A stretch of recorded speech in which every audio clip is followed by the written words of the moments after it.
I'm not sure I've ever seen that. But again, we talked about some of the strategy around challenges. Maybe it is an opportunity to give some time for Little to collect his thoughts, calm down, lower his heart rate, collect himself, recognizing that he's in for a fight now in overtime. Speaking of collecting your thoughts, you, Jordan, going down and adjusting your socks late matches. When did that begin? When did you know that was something that you would find helpful? Well, to be honest with you, Shane, it just took on a life of its own, but it would never really had any symbolism to me besides the fact that style is important. And whenever you get into a scramble or a difficult situation, guys are on your legs. When they pull ankle, they're pulling your socks down. I like to have my socks around mid-calf, so really the adjustment was just for me to stylistically have my socks back in alignment with where they started at the beginning of the match. And then all of a sudden it became like this time of reflection, and it took on a life of its own. I will tell you this. I think there is significance happening right now. Something just struck me.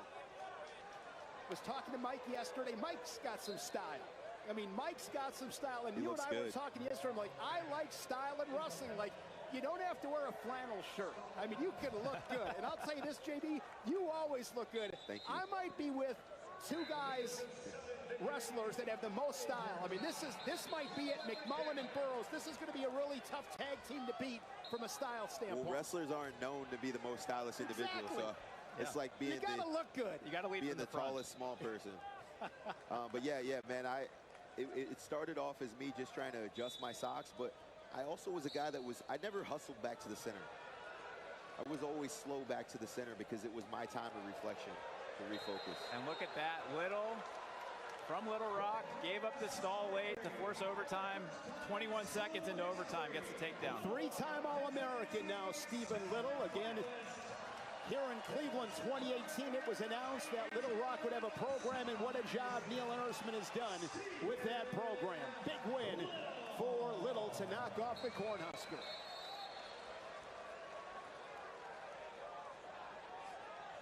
£197 in the semis tonight.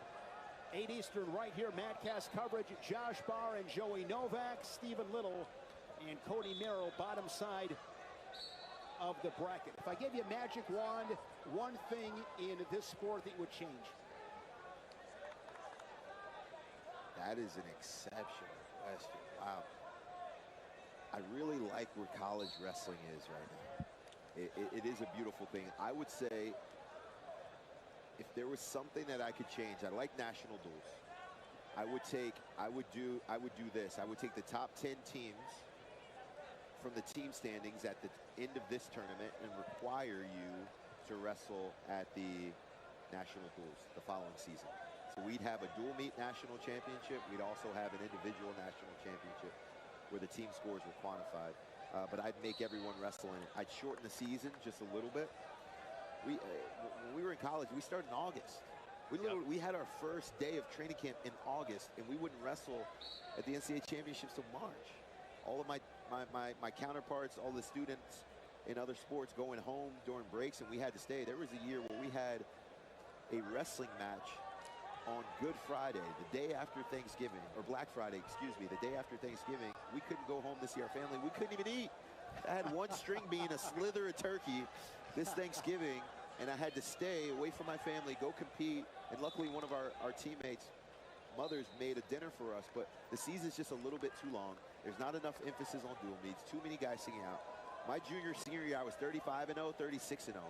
Here, guys coming into the tournament 16-0, 17-0, 18-2.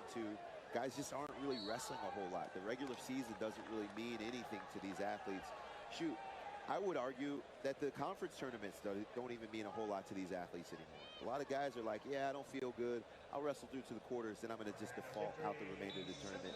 I feel confident about where I can place regardless of seed. But isn't that dangerous for the sport from a promotional and marketing standpoint, as far as conference tournament not having emphasis? And I understand, I mean, you just said it, 35, matches in the mid-30s. Now some of these guys are coming here, they got 16, 17 matches showing up at the national tournament. But I think a lot of it stems back to just the length of the season and the current setup.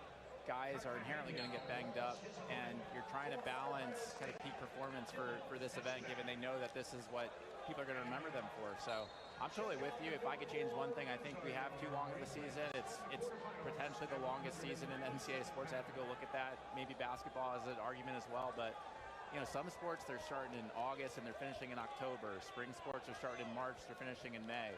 There's a concentrated period of time where the events really matter, people lock in, and I think we have that built into the schedule already, but more, I think, structural reorientation around that could really make a difference. But one thing we all agree on, off of your point, Jordan, people love dual meets. I mean, dual meets move the needle. For sure. I just think there's a lot of things in the sport are breaking down for the sake of, because of the importance that we've put on the NCAA tournament.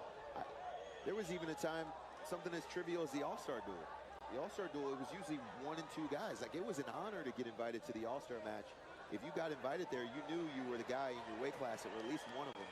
But now we're in a space where guys won't wrestle at the All-Star Duel. They set out a lot of duels, especially against some in-conference foes that we would like to see them compete against. Too much emphasis here, and they only get 5 matches during the weekend. So I'd like to see a little bit more added emphasis on the regular season if we could condense it. I'm assuming you didn't miss many matches. No, they call me the Iron Man. Never miss a single dual meet unless I had a distinct injury. I would be curious what other folks think of adjustments that they would make to kind of how the setup is, but I think circling back to what you said at the outset, I think college wrestling is in a great spot right now. The product is really strong, and dual meets, I think they're just getting better, going to continue to get better, and then obviously this tournament just continues to get better. 285-pound quarterfinals. The #1 seed, Younger Bastida for Iowa State. The Hawkeye Ben Keeter, that's on net number 3. The 27 seed from Rutgers, Hunter Katka. And Tay Gadali of Michigan, that's on 5. Gadali, the Big Ten champion. Net number 4, a 21 seed, and Juan Mora of Oklahoma. AJ Ferrari of Nebraska.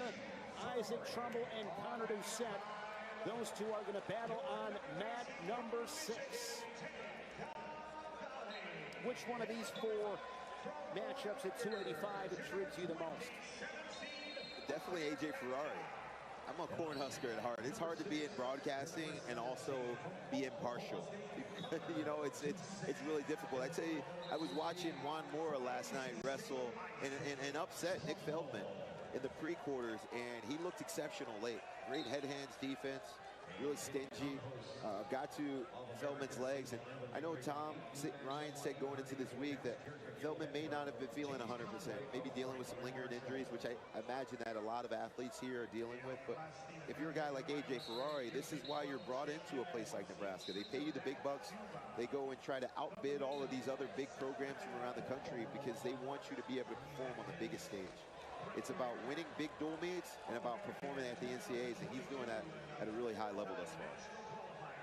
2 things I'm looking out for from a heavyweight perspective. Bastida, Keeter, they wrestled in the duel earlier in the year. Bastida handled Keeter pretty well, but we talked about the challenges he's had in this round a couple years ago, losing to Davison of Michigan, and mentally what that can do to you and how much you can build up this moment. Obviously, he's looked great all season, and hopefully he can get it going early to sort of quell some of those demons. And then you mentioned Mora and Ferrari. Ferrari's style is attacking from out in the open, straight on, sweep single, high on the thigh. And Mora is a classic heavyweight, concentrated density in the middle of the body, heavy hips. So let's see if AJ can blow through him like he has done with a lot of other folks so far in the tournament, or if he's got to adjust his approach and how he gets to the leg. Looks like he's not going to adjust anything and just go for it. Lots of double legs from AJ. Shoots from his knees off. The good finish. That's just a lot of power. Clearly undersized. And you got to believe he's got some extra juice seeing what his brother did. Yeah, that's got to fire you up, seeing your brother go out and punch his ticket to the NCAA finals with the big upset. Hey, Mike, you could probably talk about this a little bit. I imagine when you're at a heavyweight, you're working hard to consume lots of calories, to lift lots of weight. You're one of those guys that shoot. Most heavyweights lose a dramatic amount of weight once their career finishes up. Talk a little bit about the process for you trying to stay large enough to compete with all the big men at heavyweight. Well, first of all, you're not going to get any sympathy from anybody on your team for having to eat 6,000 calories a day. Meal, huh? I used to have to eat in the bathroom on the team bus because I felt guilty because everybody else was spitting into cups eating bubble gum. But yeah, I mean, you have to be really disciplined with how you approach your diet every single day. you have your meal windows. You have to keep that calorie